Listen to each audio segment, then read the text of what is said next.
finally happened. After what seemed like forever, the first teaser for James Gunn's Superman film has been released. There's a lot riding on this film, as DC tries once again to get its superhero cinematic universe off the ground, at possibly the worst time ever to make a superhero movie. People have an idea in their heads as to what Superman needs to be, with Christopher Reeves being the high point for the character and Henry Cavill's version being the most divisive.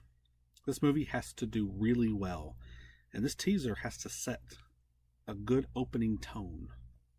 So, how did James Gunn do? Let's discuss. To put it succinctly up front, there's some good in the trailer and some, call it questionable, things. First, the good. Superman looks great overall.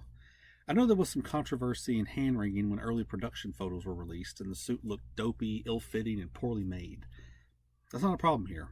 The suit fits, it looks well made, and the design is good. Except for the collar. That collar is not great. But they brought the classic trunks back, so James Gunn gives and he takes away, I guess. David Corenswet definitely has the look of Superman. I also really like that they seem to be returning to the nerdy, unsuspecting Clark Kent style with different mannerisms and posture between the two characters, including this, call it interesting, hairstyle. I really like Henry Cavill, and I think he had some good moments as Superman, but there's no way I look at this Clark Kent and think he's anyone but Superman.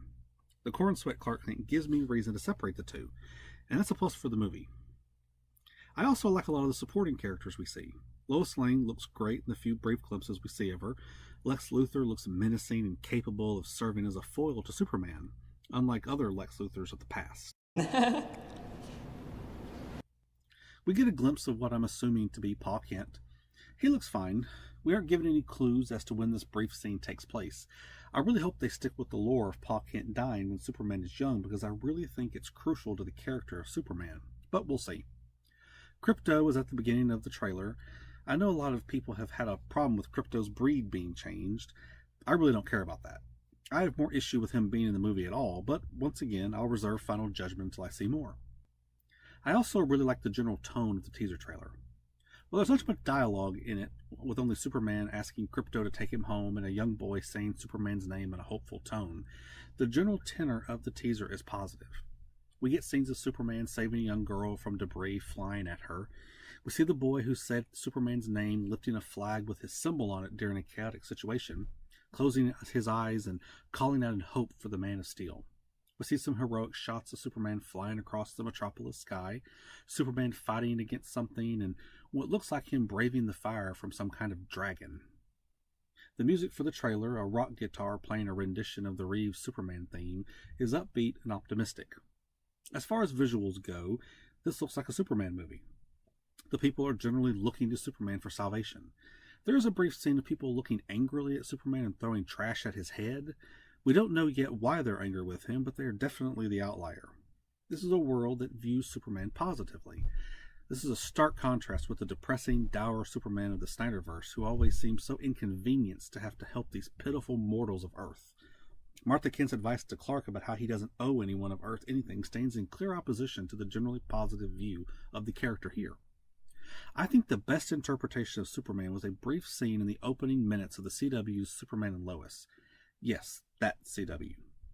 In a recreation of the Action Comics #1 cover, which depicted Superman lifting a green vehicle to save a bystander, Superman has an interaction with a child that perfectly encompasses Superman.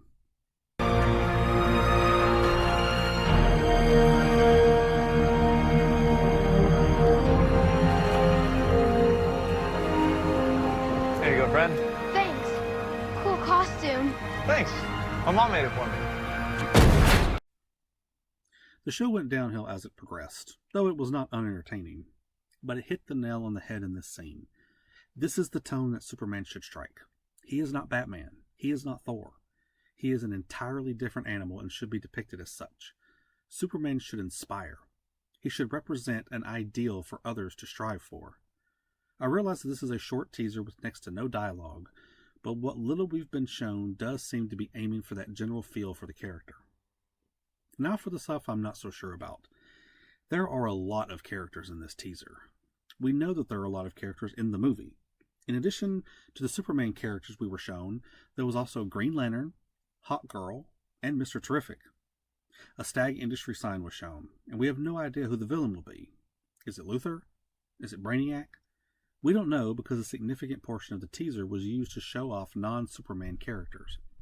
I'm not saying it's impossible to have this many non-title characters in a title character film, but it definitely takes a deft hand at balancing the extra characters while still maintaining the film's focus on the main character. James Gunn has shown himself capable of doing ensemble movies, with Guardians of the Galaxy and the Suicide Squad managing to juggle multiple characters successfully. But we've yet to see if he can depict a traditional hero the right way, while also working tertiary characters into the narrative. Overall, this was a good first step for the movie. As I said at the beginning of the video, this movie has to do well, needing to make $1 billion to be successful. DC has had this character for almost 100 years, and the number of well-beloved depictions can be counted on one hand. That is a travesty that has to be rectified, and James Gunn has the opportunity, and the pressure associated with it, to do it. Trailers can be deceitful for sure, but we can only evaluate things based on what we see, and what we've seen so far looks good. Have you seen the trailer? What do you think of it? What's your favorite non-Christopher Reeves depiction of Superman? Let me know down below. Thanks for watching.